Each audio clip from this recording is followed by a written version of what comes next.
All right. Welcome back, folks, to our Bible study. Jumping into Exodus chapter 2. So I'm just going to, instead of opening with an initial thought or whatnot, I'm curious of your all's thoughts, because as I was reading through this earlier, what played in my mind was like, oh, this is a good chunk of the movies we talked about last time. This is a big chunk of what they depict in the movie. And I was curious about, what was that? We were just talking about that while we were waiting. Really? Notice that. Perfect. So what was interestingly similar, and what was creative license that they added into this story?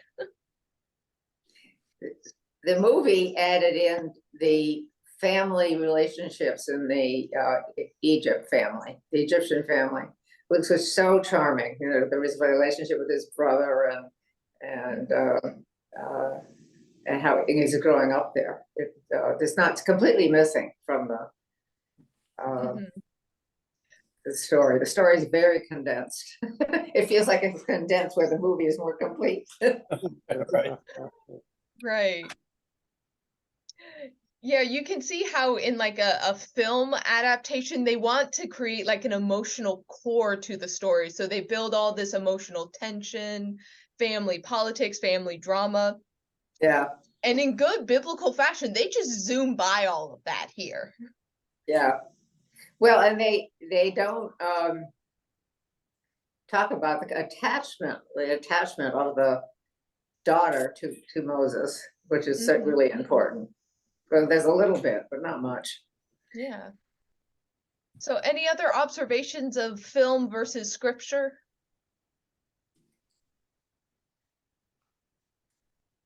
Oop, Helen, check your mute. One other thing. I have some noise going on in the background. I thought it was strange that as he was brought up Egyptian, he still connected with his own people. And I really think that's kind of unusual. When a person is brought up, usually they kind of latch on to whoever brings them up. But he didn't. He stayed connected with his people. And I wonder how he managed that. It sounded to me as though he stayed with his mother for quite a while. Well, probably only while she nursed him, I was thinking, but maybe I'm wrong. I don't know how old he was, but. So these are, I mean, both of those are questions that I think has puzzled people through the years, which is why the movie kind of, it tries to fill in some of these gaps. Is like, yeah, how long did Moses's mother keep him around? Like, was it 2 years? Was he a 2-year-old when he was given back? Was he weaned earlier? Does he have any memories of his mother? How does he have this awareness of being of the Hebrew people? Right. And I think at least in the Prince of Egypt, there's like this stunning moment of like, he's been raised Egyptian and then is like told a secret. But here it's just kind of left up to question. Like he knew all along, but that they were keeping him safe. Yeah. Larry? Aren't we assuming that Moses was taken to his mother rather than vice versa? They went and got the mother and brought her to the palace, and she stayed and nursed him there. Oh, we don't know. We don't know. Oh, she nursed him, I think, in her own home, because once he was weaned, I thought he was older. She takes him to the palace to keep him safe. She was also paid to nurse him. Which was kind of interesting. Yeah, so these are we're going to dig into some of the details here, but any other things that was like lingering from the film that were kind of, the films are so emotion filled that I think it's sometimes, which is why I bring it up, it's sometimes hard to divorce ourselves from the things that we've seen when the text is so sparse on emotion and attachment. So any other final thoughts? All right, so let's dive into the details that we do have here. Jumping in straight away at verse 1. You can tell just there's a few things that the narrative really wants you to know and that it's emphasizing. And the first of that is Moses is born to the tribe of Levi. That there's a Levite man and he married a Levite woman.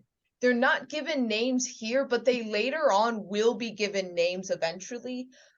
But it's interesting how this is phrased, almost gives that like early Genesis folkloric feel, doesn't it?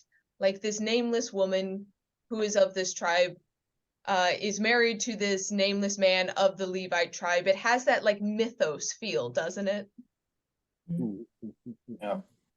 Yeah, I didn't know that he was his parent, they were, that's the priestly tribe, right? Is that? Will eventually be, yes.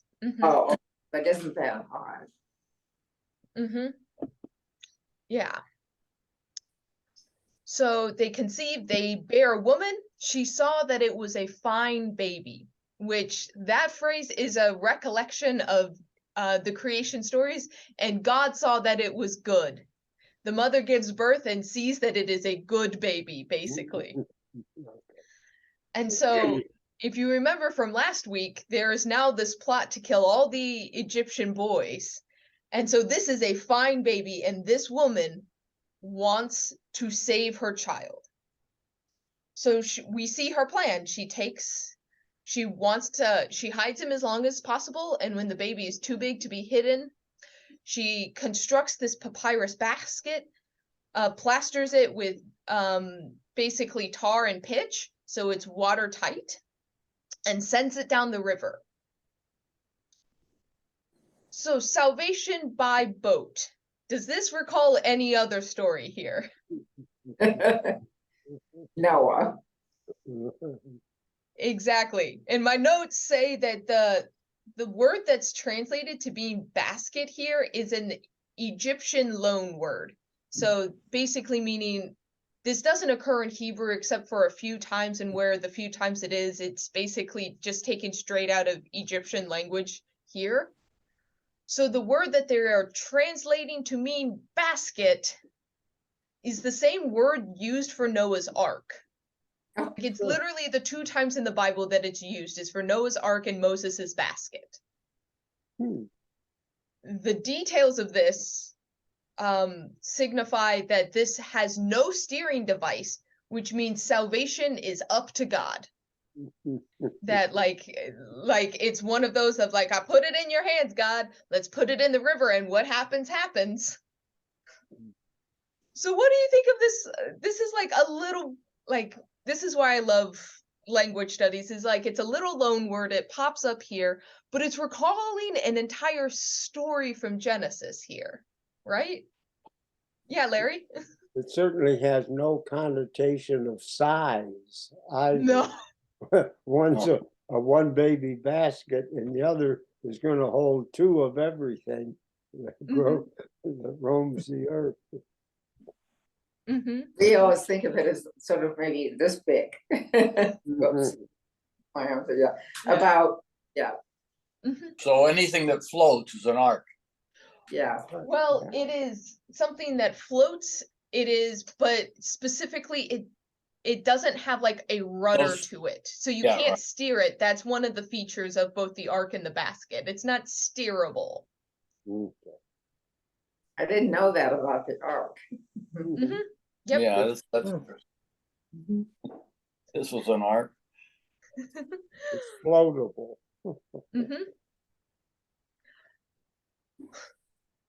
So then the final detail to set up this scenario of how Moses ends up where he is so he is floated by his mother in this little one baby sized ark, and his sister decides to follow along in the reeds.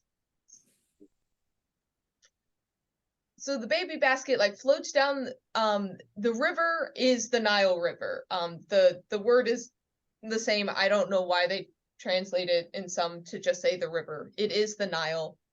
And it eventually comes to a point where it intersects with the Pharaoh's daughter. So what do you, thinking about this? So the Pharaoh in the previous chapter is this very cruel person who is like willing to like do mass infanticide. And here is this woman who is of a place of rank and power, And her reaction is almost the entire opposite of his. She recognizes it immediately as one of the Hebrew children, and she decides to save him. So what do you think about this this contrast between father and daughter? They aren't in an agreement. Clearly. There's a difference in gender. Right, Mm-hmm. but I mean- the father doesn't interfere. Does she have to hide Moses when he's all the time he's growing up? We don't know. So, but the theme of saving is also a repetition of Noah, you know, saving the animals and things like that. But the Israelites are still reproducing, so there must be a few. Oh, well, there are all those adult men still. Mm-hmm. Yeah, it's very interesting that she's allowed to have this Hebrew boy and raise him. It's what was her motivation? It's interesting. What was it? Was it just compassion? Was it that he was spectacularly beautiful? Did she sense that he was going to be special later on? We don't know any of that. Why she would do that. I think she did it because she was the daughter of the Pharaoh, and that a daughter tends to, in my experience, challenge everything the old man says. Unless she's a daddy's girl. Yeah, well, that's different. That doesn't last long. Mm-hmm. So what are the reasons? So, okay, we have one version of the Pharaoh's daughter who she's basically, she's doing it because she can. Like, no one's gonna tell her no, and like, she's gonna challenge dad about it anyways. Yes. Any other thought of why she might be inclined to save this little boy? She found him. She Mm. did. She's the Pharaoh daughter, it's like picking up that special stone along the beach that you can't not pick up. She found this baby. Well, maybe she's childless. Hers, she took it home. Mm-hmm. So almost like finding it has that like special feeling of like, I found a baby, I'm going to keep it because like almost like a special thing to add into life. It has that magicalness because it's not the normal way you have a child. And Helen, I heard you said maybe she's childless. Yeah. Right. Mm-hmm. And Yeah, Larry. do others know that this baby is Jewish? We don't know. You know, I found him floating in the river. You know, he could be Egyptian. She So knows. The daughter knows. Yeah. There is one very definite way, though, why the Pharaoh's daughter would know that this boy is Hebrew. Well, actually, no. If he's circumcised, but were only the Jews circumcised? I wonder. Yes and no. I don't believe. I cannot say this for a fact. There were other cultures that did circumcise, but I do not believe the Egyptians were one of them. So yeah, one lift of the skirt and she would be like, oh, this is a Hebrew. Yeah. She knew, so. Mm-hmm. She might have not have told her father, and he might have not have been really very interested in a baby that's being brought up in a palace. I mean, maybe he didn't pay any attention. Mhm. Of course, the baby gets circumcised on a specific day. On the 8th day. Age. Do we know how old this? Yeah, this baby must have been beyond that age. Huh? More than a week, yeah. It says she hit him 3 months. So 3 he could months. have been about 3 months old. Yeah, so he's been circumcised. Mhm.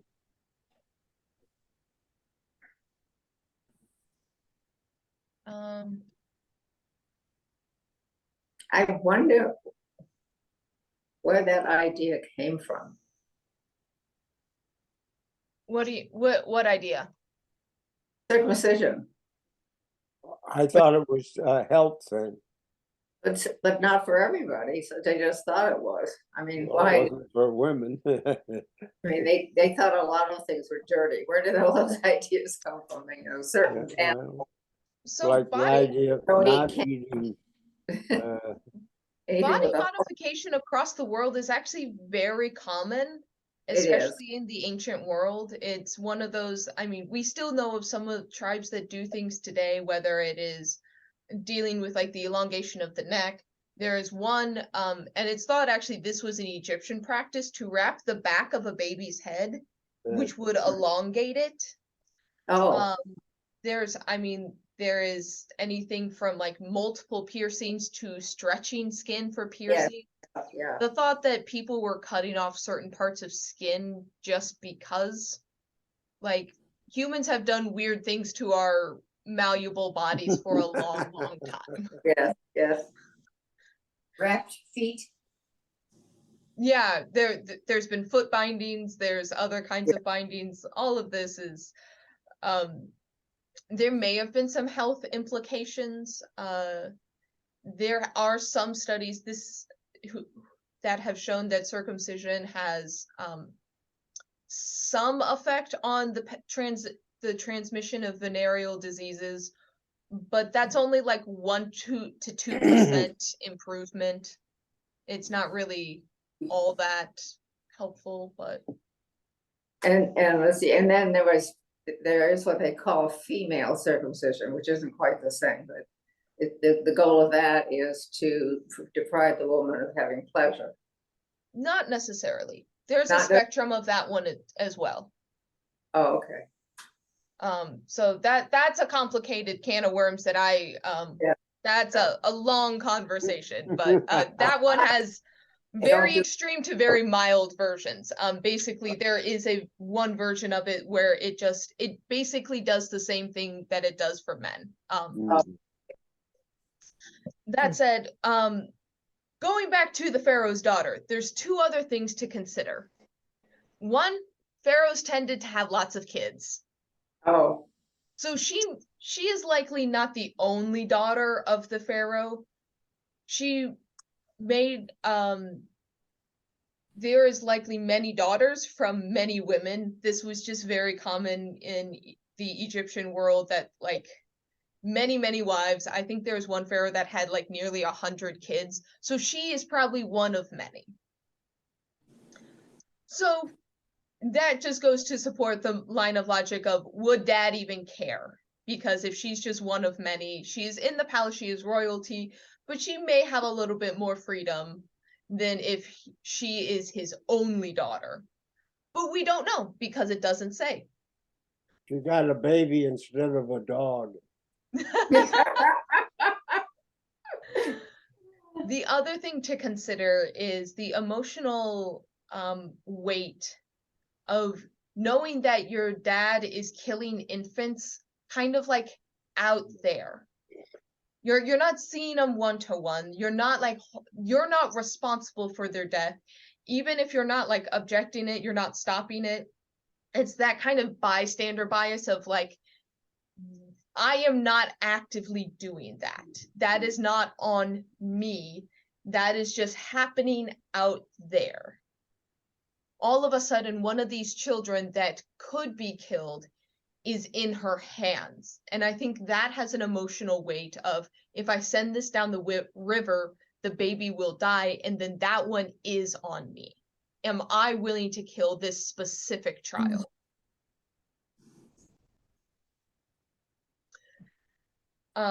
So once again, though, we don't know her rationale. It's not given. She's just like, I want the baby. Here it is. I want it. I'm keeping it. But the moment she decides, like, I'm gonna keep this baby, like, out pops his older sister. And once again, a slight textural comment about language. Evidently, the term that is used to describe his sister, that girl, indicates that she's actually already gone through puberty, which means she's at least a teenager, actually. Often I've seen in movies where she's depicted as like more like an 8-year-old or a 9-year-old, like a sister, but not like a like an older sister, but the text seems to indicate that she might be like a preteen that's like popping out going, "Hi, I see you got a brand new baby. Do you need help raising this new baby?" Mhm. Okay. So what do you think? Or do you? The thing that I think both movies take on differently is, was this the plan, or was this girl just thinking on her feet? Well, Mhm. depends on who wrote it. Was, yeah. They didn't, you mean the plan, was that what the mom, Moses's mother was hoping that somebody in the Pharaoh's family would rescue him? Well, I think I should actually, before next time, I should watch both movies so I can remember which one's which, because they're blurring in my head. I think in one of them, the mother tells the daughter to like go watch her brother and make sure he ends up in a safe location. In what we see in scripture is the daughter isn't given instructions, she just goes. So, She yeah. goes seemingly on her own accord. She just watches her brother, and then this situation happens where, oh look, the Pharaoh's daughter picked him up, and like just like pops out and has this like plan of like, oh, I know a wet nurse. Mhm. Oh, Helen, check your mute. You'd think that she would have suspected, the Pharaoh's daughter, that she would get the child's mother. I mean, it stands to reason that would be what she would do. And I think the Pharaoh's daughter would be smart enough to figure that out if she wanted to. Mm-hmm. Mhm. At the same time, so yeah, I do think the Pharaoh's daughter, I mean, it's pretty obvious that a baby washes ashore, and all of a sudden there's this mysterious girl coming out of the weeds to say, hey, I know a person. Need a nurse? That said, it would have been standard practice, and this is standard practice for royalty for a long time, to have wet nurses. Royalty tended to not nurse their own baby. But also the Pharaoh's daughter would not be able to nurse this baby because she is not given birth herself. So she physically can't feed this baby. So it's almost like a win-win of like, well, I'm gonna need someone anyways, and this girl's willing to like hook me up with a connection. We're gonna go with this. But it is interesting that all of a sudden the situation like completely turns around from, Yeah.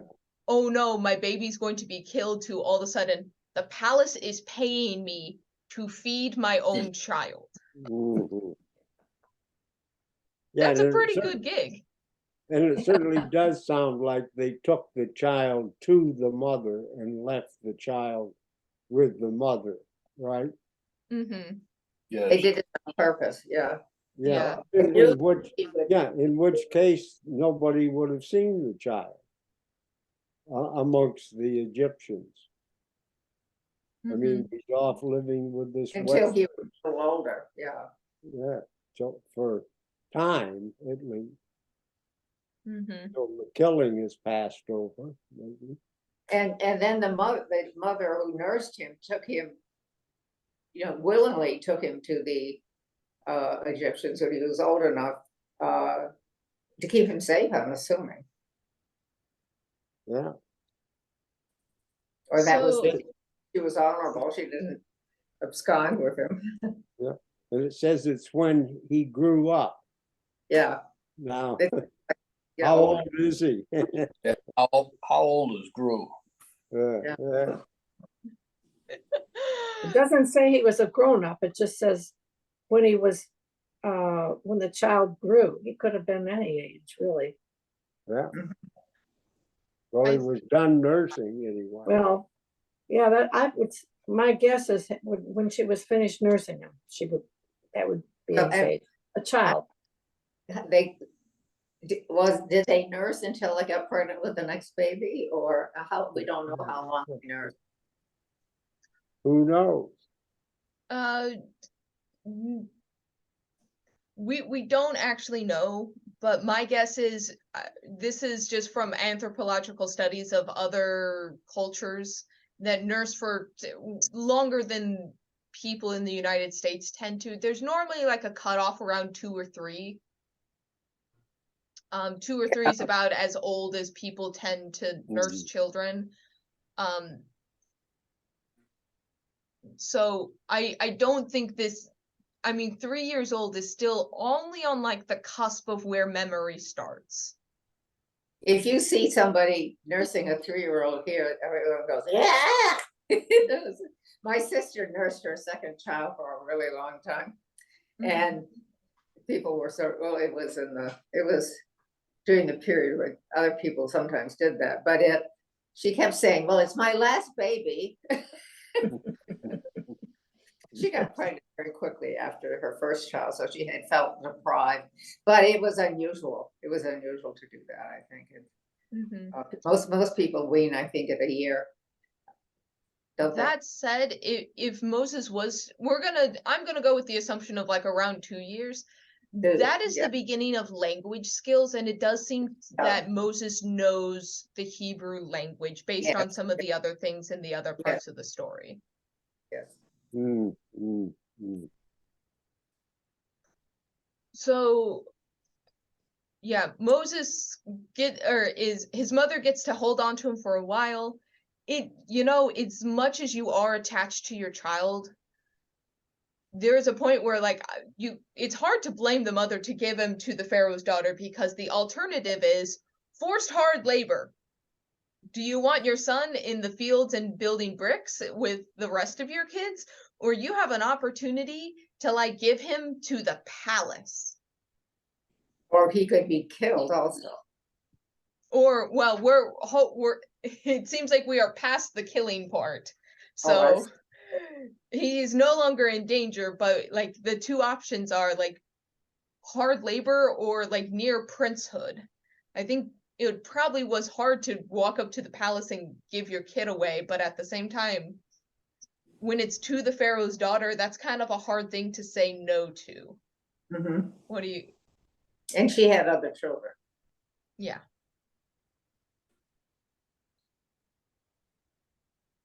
And so that kind of is like concludes the story of like, how did Moses survive when others didn't? And it already kind of sets him as this like special child.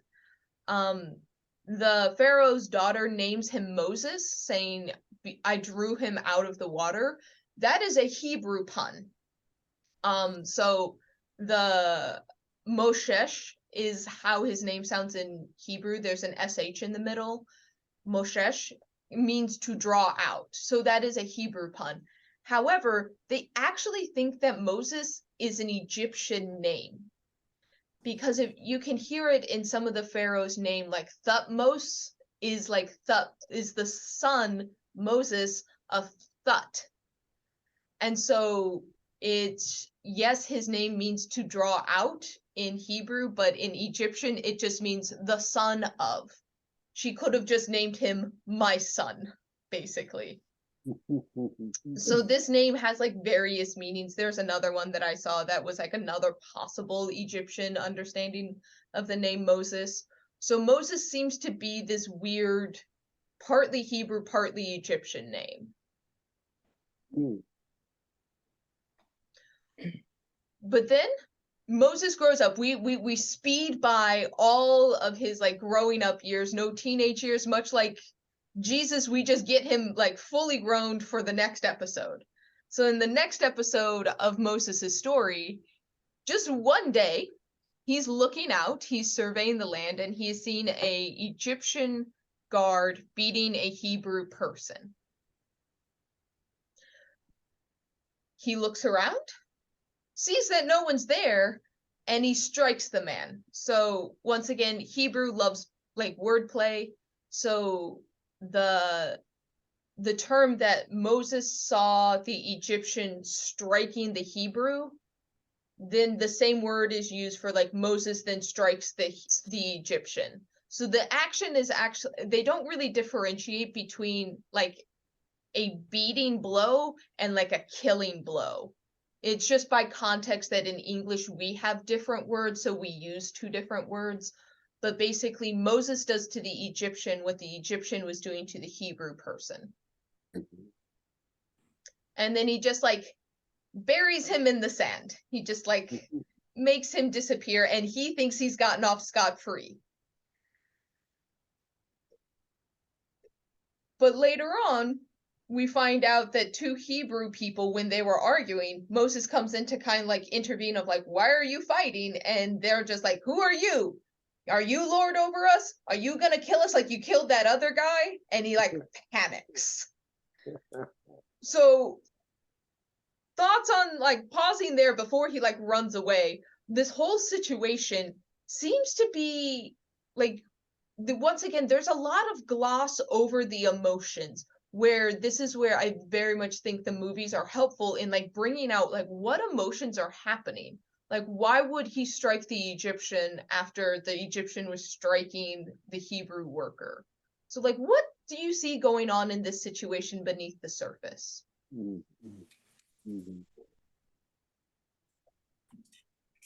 Well, he has a sense of justice, but he also has more of a identification with the Hebrew people than he does with the Egyptian people, it seems.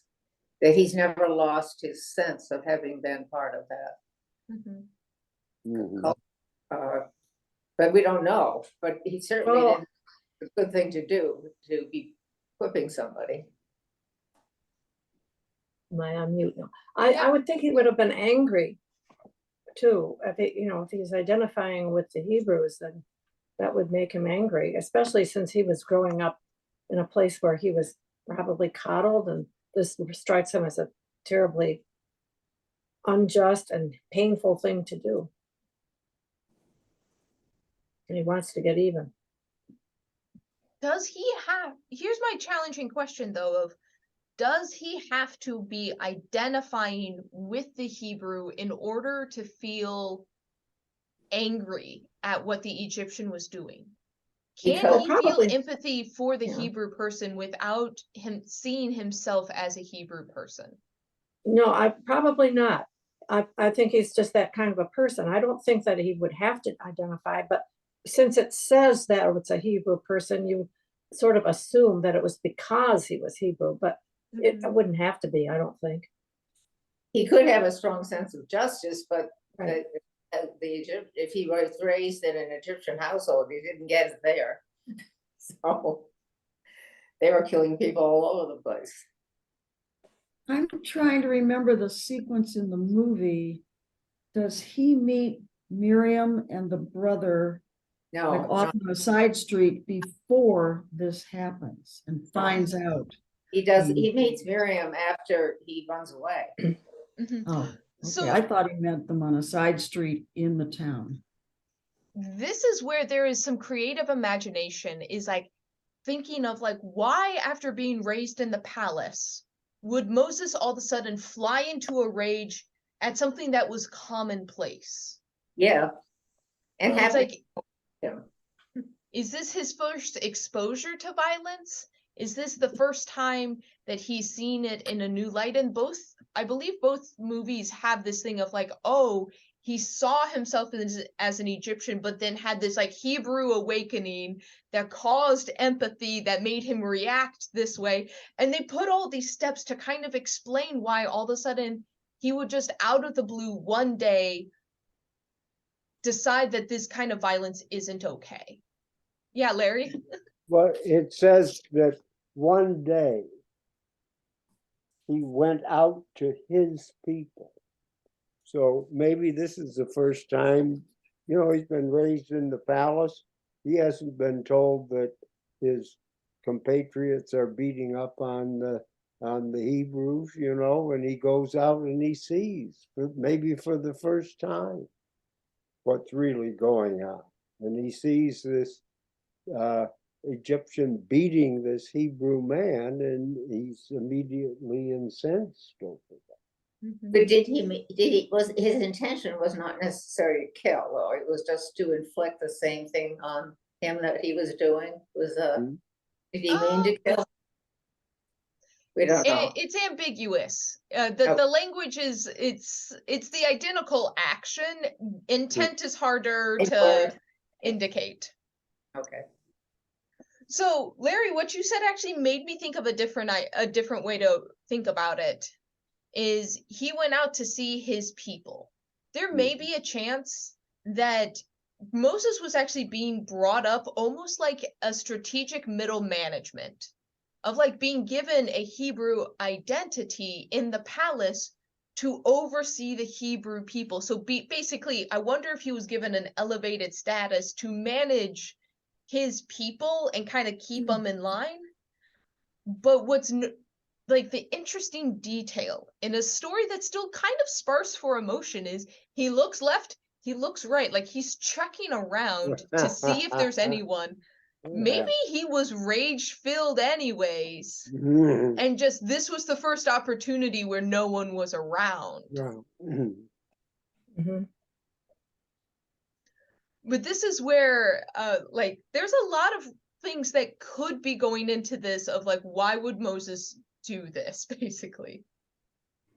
Any other thoughts on his motivation to strike down the Egyptian person?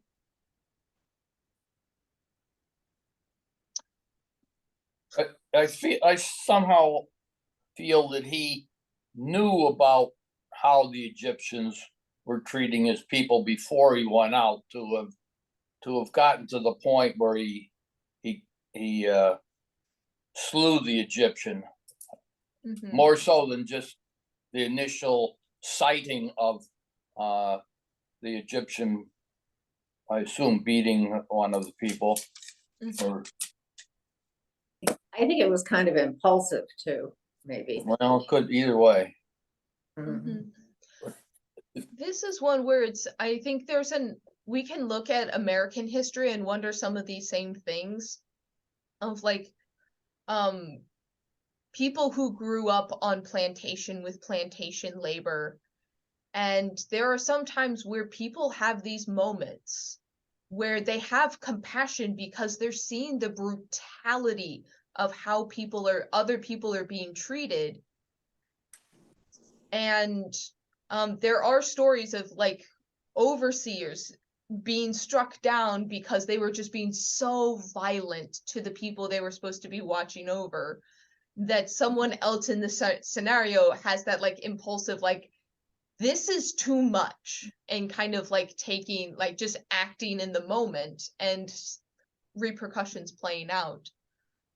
There is a part where I guess there's part of me that's wary of making it so that Moses has to be Hebrew in order to have compassion for Hebrew people, because I think that says something very damning about humanity, is if we only really have compassion for the people who look like us.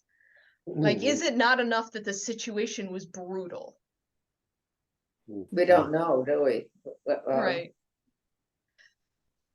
At any rate, it is made known to Moses by these other two Hebrew people fighting, and evidently those two Hebrew people, they don't really see Moses as one of them. They're like, who are you? Why are you telling us to do these things? And when the two Hebrew people are like, we know what you did, that's when he like panics and goes, evidently what I did is not so secret. I need to run. And when he runs, the word gets back to the Pharaoh. And so Moses leaves to the land of Midian. How far away is that from? Sue, you asked the very question I was gonna draw up. Oh. So you're one step ahead of me. So I looked up a map because I like visuals to help us explore where things are. So this is, if you see the Nile Delta here, this is assumed to be the Goshen area, is where the little arrow is here, which is where they tagged Moses. The center of Egypt is going to be more around this area. Notably, this picture maybe shows it better. The entire Sinai Peninsula is basically in Egyptian domain at that point. Even like parts of what we would consider the land of Canaan were still in Egyptian domain. It's just on the edges of empire. They didn't have strict like boundaries and borders like we do today. But the land of Midian is on the very tip over here on the Arabian Peninsula. That's really far away. Right. So he would have had to basically go along this route through the Sinai Peninsula to this area over here to get away.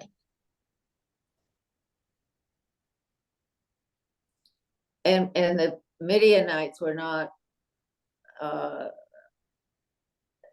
Hebrews, right? They, I believe, are included in the descendants of Abraham. This is where those lineages do come in handy. I did not look it up, but in one of those like stories where like people had children and then like half of the people went away, Midian is included in one of those lists. So they are still roughly connected to the stories in Genesis. They are accounted for in those narratives. Okay.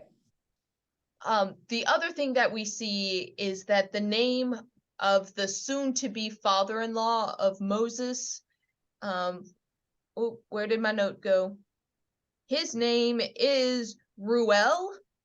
Ru is the Hebrew word for friend. El is the term for God. So his father-in-law is literally the friend of God. So there seems to be this awareness that like they may have different cultural practices, but they may still be of the Abrahamic people. And I say that very loosely. He is a friend of God and will be a friend to Moses. Mhm. But before we get to that part of the story, let's rewind and talk about how Moses even ends up with the friend of God. So Moses has been traveling for a while. He eventually sits down by a well. And sitting by a well, that should send off like your flags of like what's happening here. So what else happens at wells? Well, I don't know. Draw water from. God is there, right? I'm thinking about the story of Genesis. Gary, what are you saying? That you meet women at a well. Right! You meet young women at wells. We've already met a bunch of young women at wells. Oh, there's the notes in my Bible talk about how there are 10 women mentioned in this chapter or something like that. Lots of women, including the 7 daughters of Ruel. Right. And so in typical fashion, as I think we've noted before, wells are a place where men and women can exist unchaperoned. It's one of those wells are like cultural places, almost like the bar. They're out in the open, so you don't have to worry as much about some other things. But we see that this well has a little bit of a problem. So the 7 daughters come up, and there's a bunch of male shepherds being absolute jerks to them. And the 7 daughters want to water their flocks, but they can't because these shepherds are being jerks. And so Moses, once again, being filled with righteousness, evidently, gets angry at the shepherds being jerks, fends them off, waters the women's flocks, and then just sits there for a little bit. But this, once again, this is where you can start to see that a difference in a conception of time and storytelling. So I'm going to pause with the Moses narrative just to give this little interesting cultural tidbit. So how people mark time through history is actually not always the same. And we think of time very much in a post-enlightenment sense where it's very one directional, it's very linear. We have this idea of progress, and progress means you're doing forward motion, and today is better than in the past, and we're only moving forward.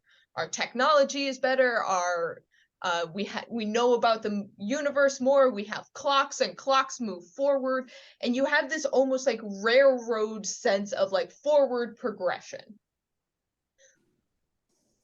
that conception of time does not exist in the Bible. And one of the things that you can very much see in this is there's a cyclical nature of it.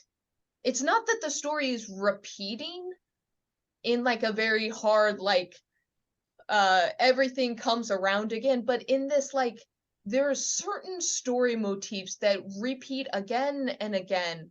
And one of the best things is for your story to be similar to the stories of the past, because that's kind of just the movement of time is more in a circle pattern.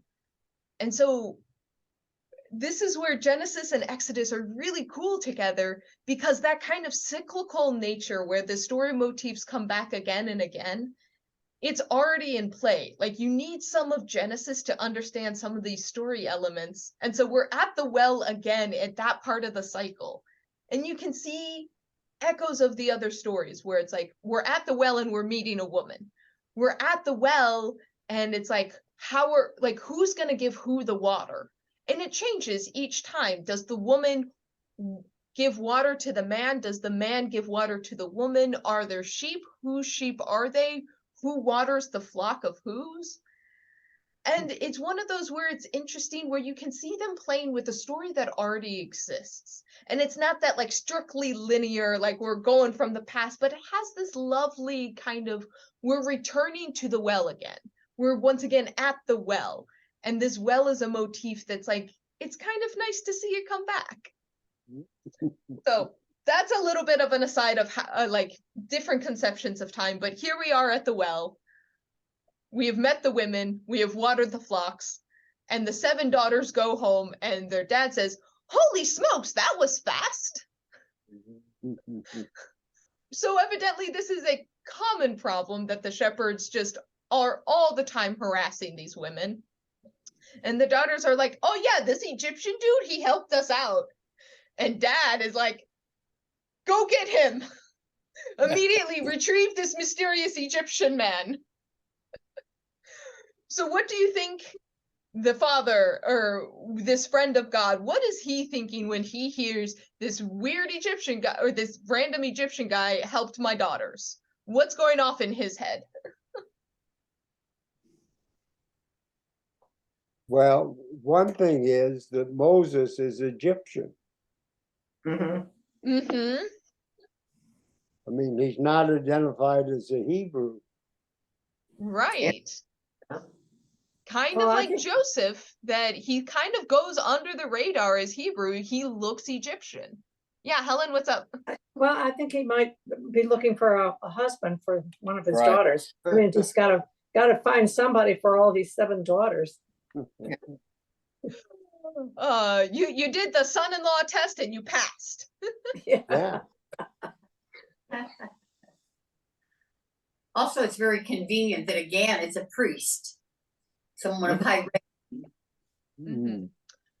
Yeah, the meaning of this word, or the notes are kind of talking about, like, the meaning is somewhat ambiguous, that the priest is like, we have an understanding of priest, there will be a class of priest eventually. This may mean he is like the elder of his tribe, or like the chief. It's like an elevated status kind of thing, but it does seem to have like this dual role of the one who communicates with God, but also the leader of the clan.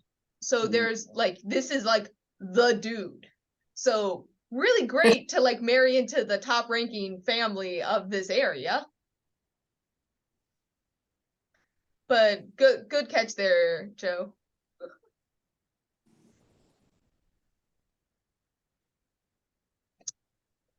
So Ruel has his daughter say like, run back to the well, come bring this guy in, and they share bread, and just unceremoniously, like there's no pomp and circumstance, it's just like they shared bread and he gave his daughter Zipporah in marriage.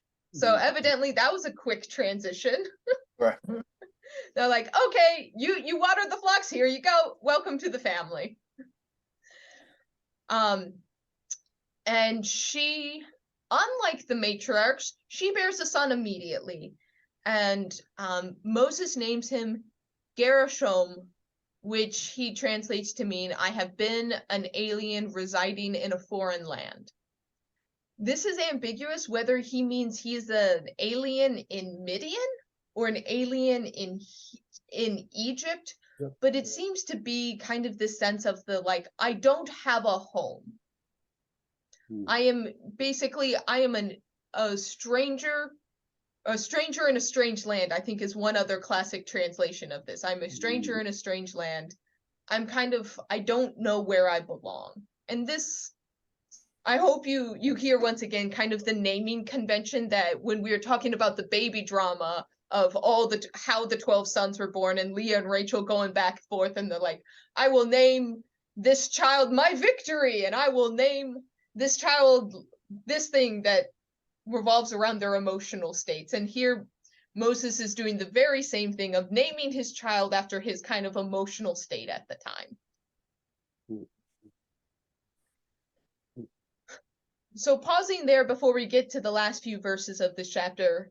So because the last few verses cut away from Moses. So now we have gotten like the introduction to Moses. We have his baby years. We have kind of how he ended up not in Egypt after being raised in the palace. What do you think of this introduction?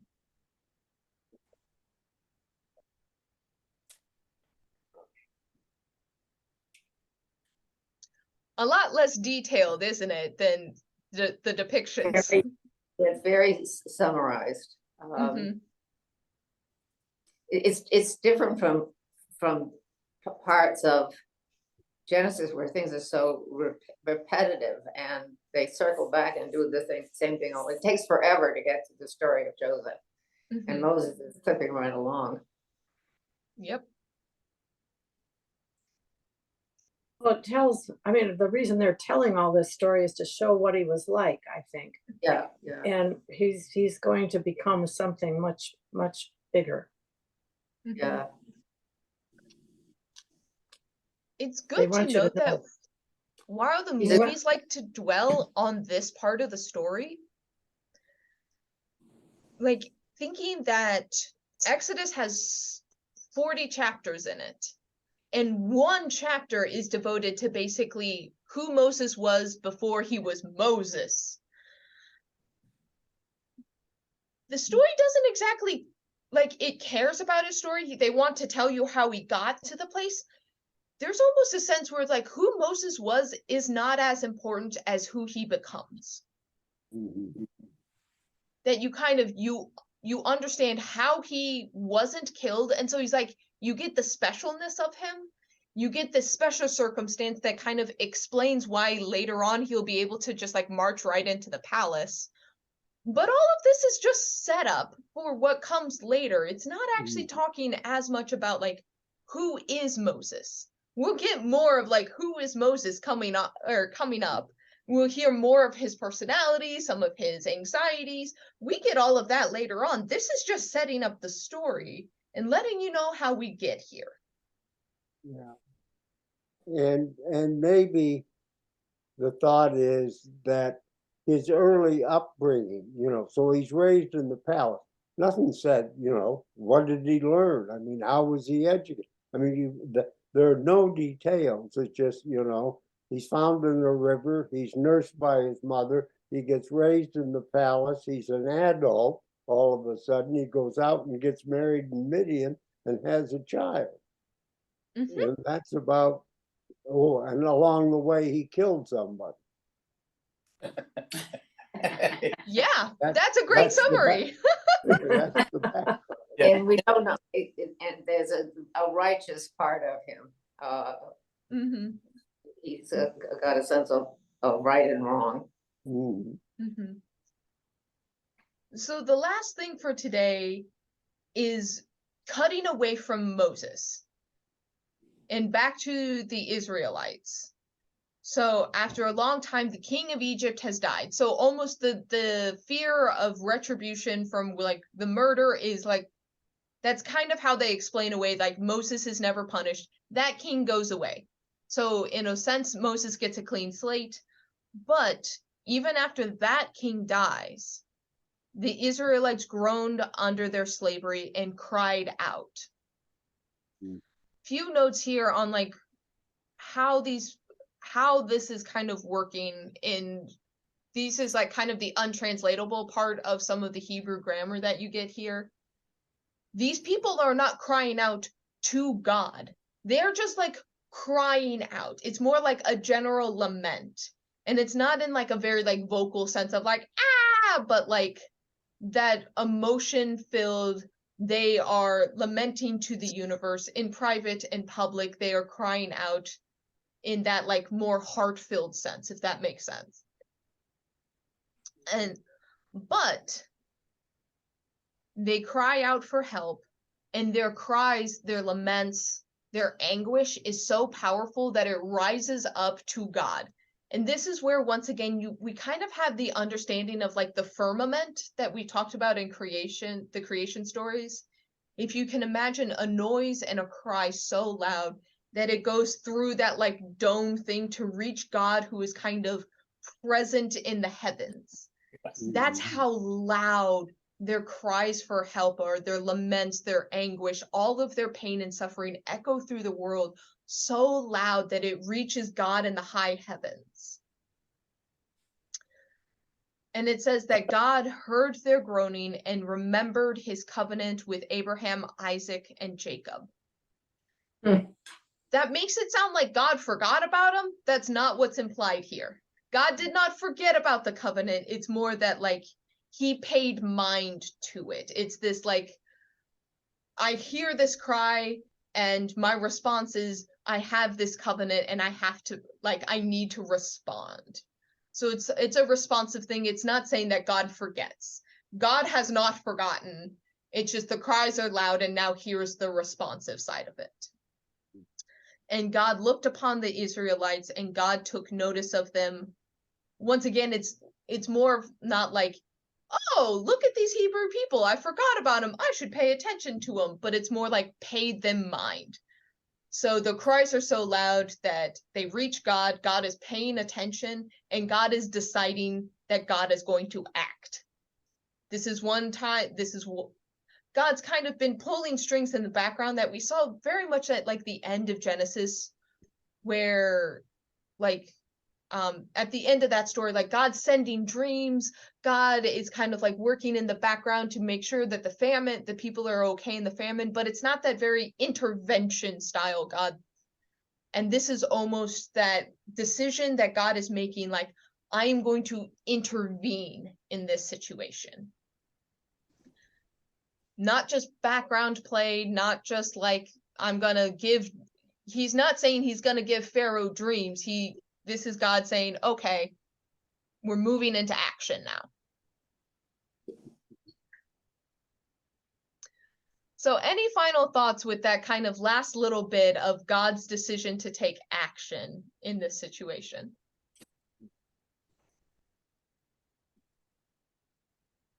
It seems as though he let a lot of bad stuff go on for years and years and years.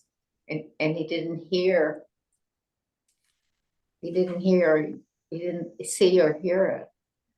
It seems strange, but I guess they yelled a little louder. Yeah. It seems like it's being said because it's setting us up for what's to come. What's to come? Sure, I know. A flashback to. They have to do that now. Right. And the concept of God is more remote than it was before. At least in this chapter, God is up in the heavens. He's not appearing as an angel, or he's not walking around in the garden chatting. Mm-hmm. I don't think God kind of ignored their suffering. Bad things do happen. I mean, yeah, and when hopefully something happens that God will intervene, but sometimes God doesn't intervene right away. There must be some reasons, and we can't know God's thoughts. So I would say that he's thinking about this covenant and knows maybe the time has come for him to do something. Yeah. So I'm going to leave you with this thought today to kind of wrestle with for the next week or so. Because thinking, this is once again where God's location, I want to kind of think about. The next chapter starts with the burning bush. Gonna give that away. So the burning bush comes, and I want to think about, like, where is God and how is God interacting compared to like how we've seen God interact in the past with people, and kind of thinking about how God is setting up the situation. Helen, I like what you're saying is like, it's not that God was ignoring, but like waiting for the right time, setting up the situation in order for things to go the way God wants it to go. So I want some of those thoughts I want us to kind of pay attention to for next week. I will, the chapter 3 has some meaty parts in it.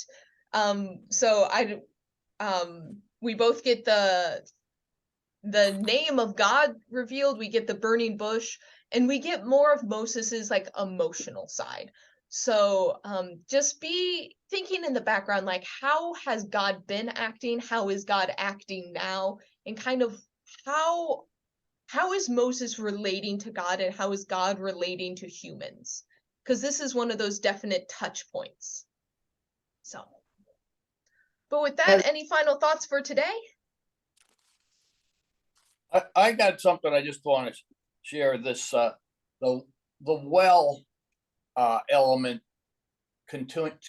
I as a youngster, the family often used the term to go back to the well, and it was used always when you needed a course change, or you needed to think of something differently, a change in your life. Like, I mean, something as drastic as somebody having a divorce or somebody having any issue like that. Anyway, that kept coming to me. Well, it was in Genesis also, but I didn't have the nerve to share it. But anyway. Interesting saying, isn't it? We have to go back to the well. Yeah. My mother, I think it was my mother, would say, well, you just have to go back to the well and rethink this, or just. Yeah. So anyway. I want to, thanks for sharing that, Gary. There's actually one other cool element that I want to add on top of that, which hopefully will give like a little bit more symbolism. So at the first creation story, it said, and God hovered over the waters. There's this repeated element where water is both creation and chaos. And the wells being a source of water is both a source of life, but you could almost see it as like a source of recreation. If you're thinking about like baptism we say is like a moment where we're reborn, we're going back into the basic watery chaos, and we're coming out of into something new. And I wonder if like going back to the well almost has that like recreation, rebirth, baptism like thing kind of worked into it. Because a lot of the times where we see wells, like big life changes are happening. But that's interesting. Mm-hmm. All right. Well, shall I close this out in prayer today? Yes. All right. Let us go to God.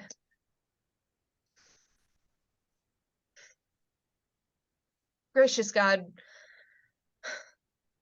we read in your story today about both how human actions in the loving hands of a mother, in the creative quick wit of daughters, in the rebelliousness of other daughters, and the feelings of justice that burn in Moses and in us.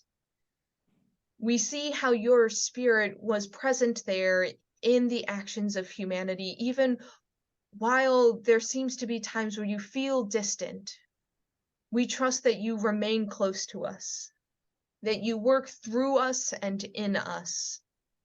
We always pray for those moments where we see you face to face and your message to us is clear, but we also trust the times where we are walking out on faith, knowing that your message is sometimes harder to understand, but we trust that you are with us still, even when it is hard to understand.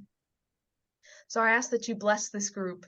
May they know your presence as they continue through their days until we join together again to return to your story and your word once again. We pray all this in Jesus' name. Amen. Thank you, Chris. Thank you, Chris. Thank All you. You. See you all next See you week. later. Bye-bye. Have a good week.